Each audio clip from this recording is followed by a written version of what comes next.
A little word on perpendicular distance. Now, I know I'm harping on about this distance thing, but when you're doing truss analysis and you get this wrong, this is where a lot of the confusion starts. So, in this instance here, here's our pivot point.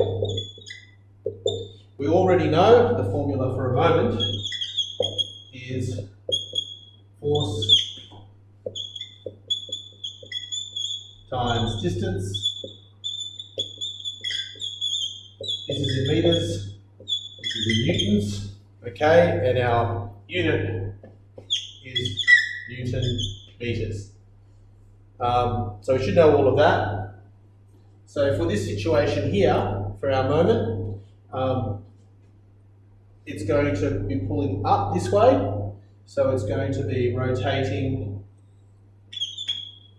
that way, and we know that that rotation is negative because it's counterclockwise. If it was rotating the other way, it would be positive. So we can put in our sign convention next to our moment, that's positive, okay? So in this instance, we have a negative. Now, when we were doing our distances, okay, we know that we calculate our moment from our perpendicular distance. So if we had a force that was doing this, and this was 90 degrees, okay, that would allow us to use the distance here, okay? So in this instance, let's just say, make it really simple for ourselves, let's say that arm is 2 meters long, okay? If we were dealing with that force, we could use that distance, okay? But we're not dealing with that force, we're dealing with this one here. Okay, so one of the ways of finding that distance, we need to use a perpendicular distance for that situation. So what you need to do is you need to basically, let's get rid of that so we know what we're dealing with. We need to find, we extend our line of transmissibility up, and then we work out where we need to put that this arm so we get 90 degrees. So we know that basically when we get to the point where it's our horizontal, that's 90 degrees, okay? That's the that's where we need to work out our distance. So we'd actually need the distance D, which is from here to here, okay? And we've worked out in the example that I'm about to do a wheelbarrow problem, you will actually, if you were using that force there, you would multiply that force by that distance, okay? How would we calculate that distance? We would use trigonometry, okay? We know that, like we said, this arm here is 2 meters long, so the pivot point. So that's a hypotenuse because it's opposite the 90. So we would need to use opposite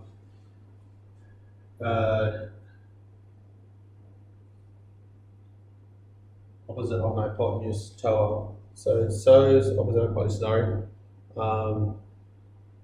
Car, adjacent hypotenuse. So adjacent on hypotenuse, which is cos. Okay, so we would go cos 20 degrees is d over 2, therefore d equals 2 times cos 20. We get out our trusty calculator.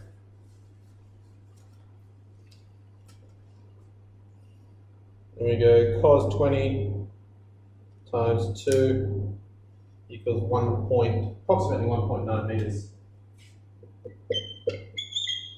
So we multiply 1.9 meters by F to get our moment for that situation, okay? That's one way we could tackle that problem. The other way is to break up that force into its components, okay? So, and then we can use, if we get a component that's at 90 degrees, we can use this arm here, which we know is 2 meters, okay? So let's get rid of that.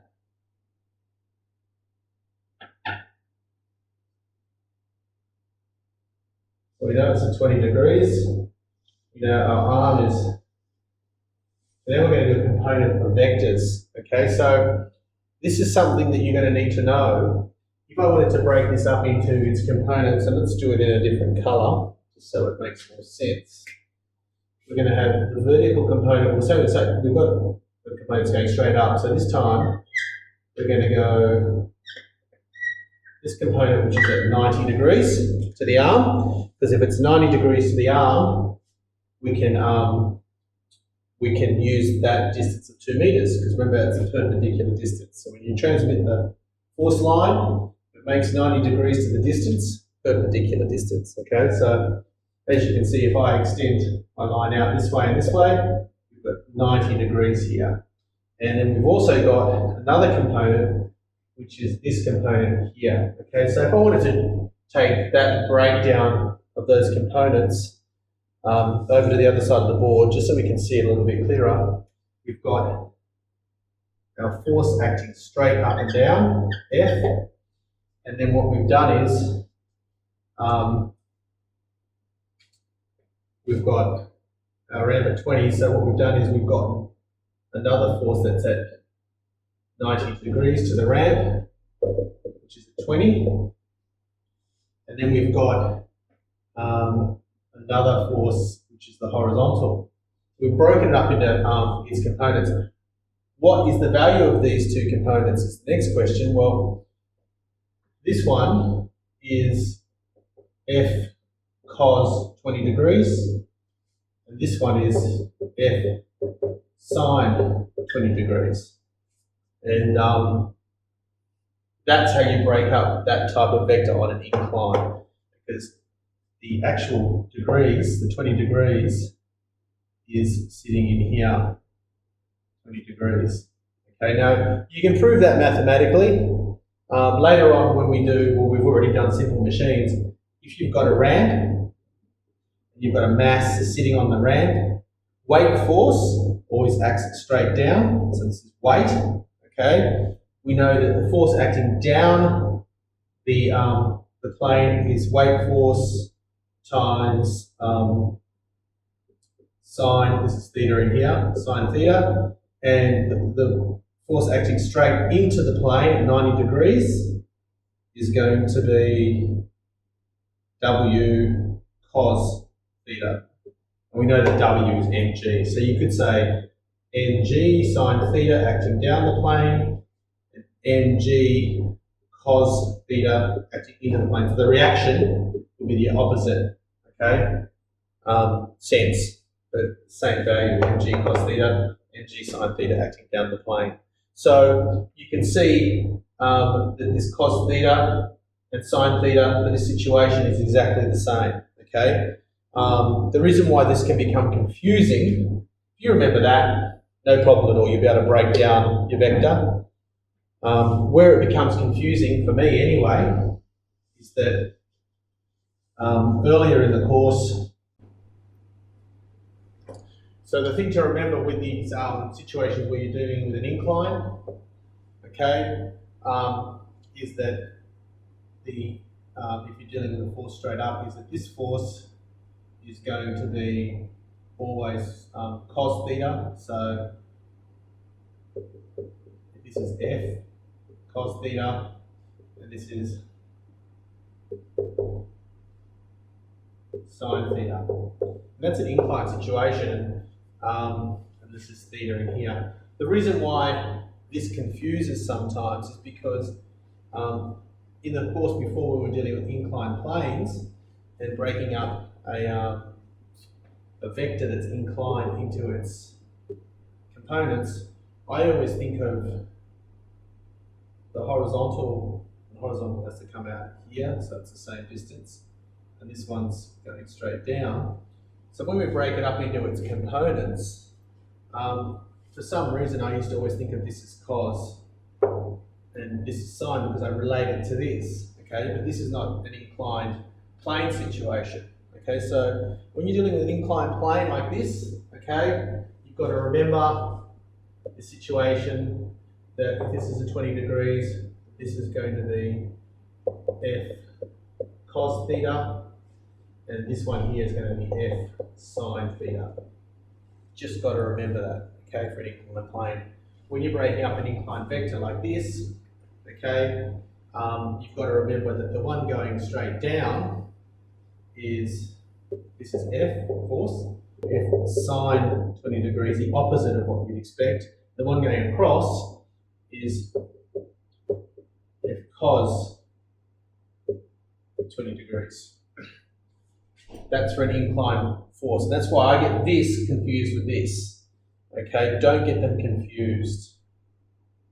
That's the thing that you need to make sure you've got straight in your head. You need to make sure you know how to break up an inclined vector, but also how to deal with this situation, which is like the forces acting on an inclined plane. Okay, if you liken this situation to an inclined plane and how you solve those problems, you'll get these formulas right. Okay, now don't worry about this too much because we will be doing, you've already done this breaking down of vectors to death, but we'll be doing a few problems using this. Just keep in mind that you need to get this right. If you get this wrong, you're going to get the whole problem wrong. Now, having said all that, let's look at this problem from the point of view if we break it up into its components. So now we've got a perpendicular distance here, we've got F cos theta. We only have to multiply by the 2 meters, okay? And you might say, but you've also got this force here, okay? Why aren't we including that force when we're calculating our moments, okay? Now I want you to think about it, why? You can pause the video if you like and just try and work out why we don't include it, okay? Best way of thinking of it is this is our pivot point and we're pulling straight this way, okay? Parallel. We're not going to create any turn, are we? So if you can see here, if my hand is my pivot, if I pull this way or this way, it's going to turn. If I just pull on the end, am I creating a turning force? No, I'm not. And the other thing is too, if I was to turn around and say, if I transmit this line out and I say, well, where do I get a perpendicular distance to the actual pivot point? That's another reason why it's not going to work, because if we turn around and we say, that's my transmission line here, and I'm trying to get perpendicular distance of this force to this pivot point, the perpendicular distance is 0, okay? And if I multiply by 0, I get 0 moment, okay? Because there's no, if I was to turn around and say, instead of having it in line, if I did a force like this, for instance, I could transmit that line out, okay? And I could actually try and find a point where my distance is perpendicular, okay? Now I have a distance here that's perpendicular. So if I was using this force here, I could have a perpendicular distance. But as soon as I'm in line with the pivot, as soon as the line of transmissibility goes through that pivot point, that moment disappears because we get 0 distance, okay? So that's something to think about also. But once I've got this, okay, I can actually just say F cos theta times 2 meters, because that's the perpendicular distance, and that'll give me the same moment as when I was using this and we calculated that distance that's perpendicular there from the pivot point.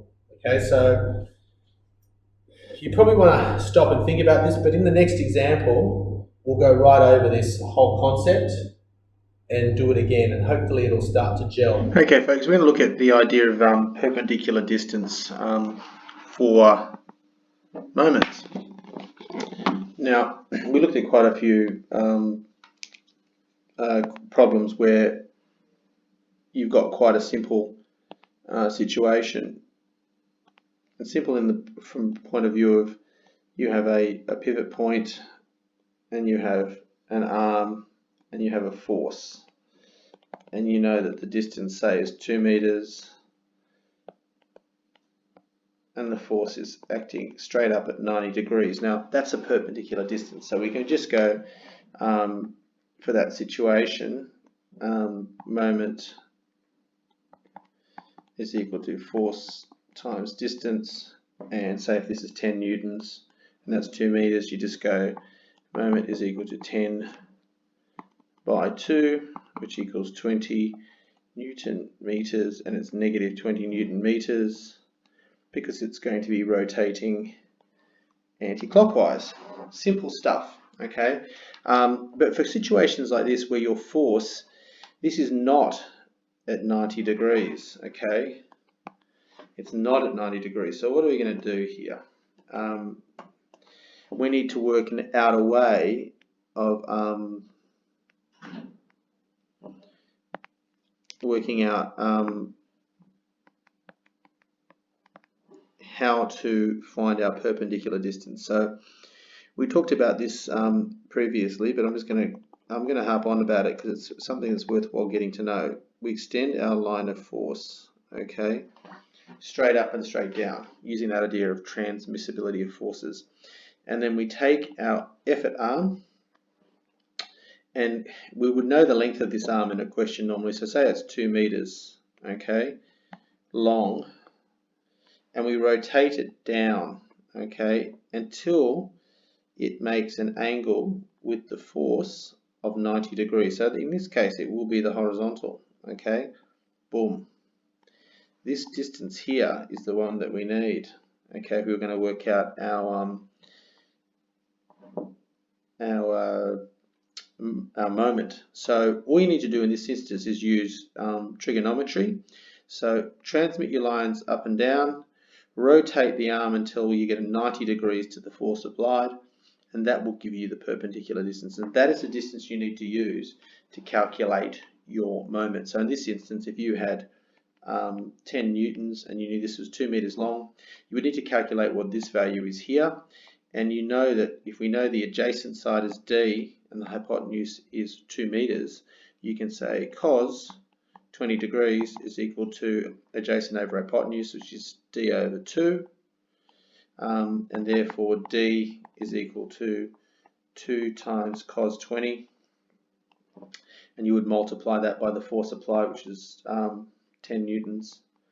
And you would get an answer in Newton meters that was correct because you had used the perpendicular distance. So that's how you calculate perpendicular distances, okay? Extend the line, and then you move the arm until you get a 90-degree angle. Now, if we were dealing, if you want, the other way of doing this is, I'll just rub this all out. The other way of doing this, of course, is by breaking up this force here into its component vectors. Okay, so you could have, if we then made this angle here 90 degrees for this force, okay, you would be able to use that 2 meter distance, okay, because it would be perpendicular. So if you were given this force here, and you wanted to break this into its components, this component here would actually be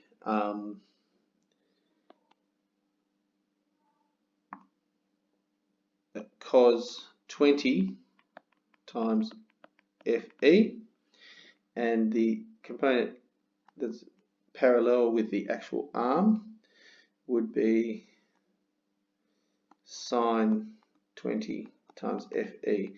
And then you could just multiply this moment would be equal to, and it would be a negative moment, would be equal to cos 20 Fe times 2. And you would get the same answer as when we calculated the perpendicular distance, okay?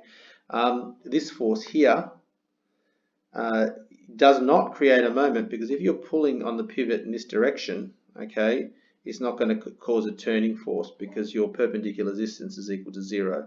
So we don't need to worry about that force there. It's not creating a moment.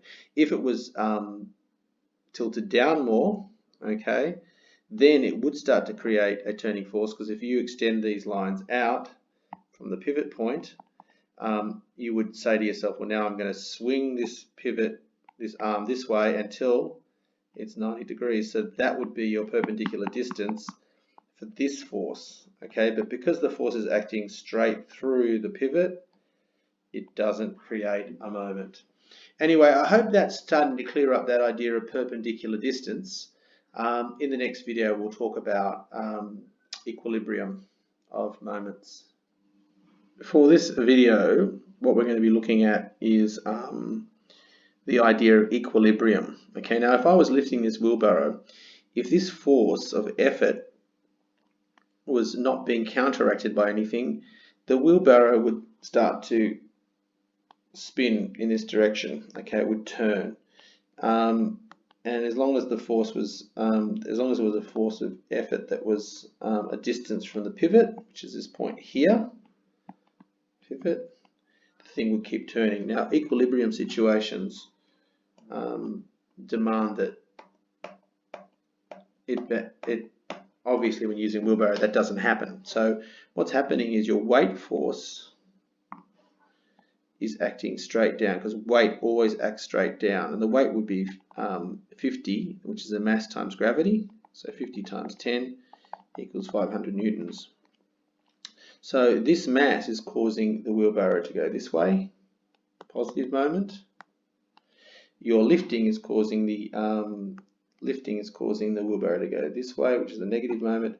And when you add those two together, those two moments should equal 0. Otherwise, the wheelbarrow will be moving up or moving down. Okay, so ideally, when the thing reaches equilibrium, you've lifted it and it is stationary. So it's an equilibrium situation. Okay, now the thing that we use, or the working out that we use in that situation, and we'll do an example on the board soon, but this is just a little bit of advanced information to help you with this wheelbarrow type of question. What happens is you normally would write the sign convention for this situation. So the sign convention is that positive clockwise is a positive moment, and you would say sum of moments is equal to 0. Clockwise and anti-clockwise is going to be equal to 0, okay, because it's in equilibrium. And then the next line you would say 0 is equal to, and you would say for this situation you would need the perpendicular distance here. So you would say and this is going to cause a clockwise, and this is going to cause anti-clockwise. Force of effort is anti-clockwise, weight's clockwise. So clockwise goes first because it's positive, and you would say 500 times the distance from the pivot. So in this instance, the distance from the pivot is this point from here to here. Okay, so we'll call that D1, perpendicular distance. Okay, so times D1, and you would subtract this distance, perpendicular distance here, which would be D2 times FE. Okay, and you could then use this equation to work this out, but we'll do a wheelbarrow question on the board anyway. Main thing to take away from this is, in an equilibrium situation, the sum of the moments, both clockwise plus the negative, is going to be equal to 0, because they'll cancel each other out. Okay, you'll need that when you're doing the wheelbarrow problem.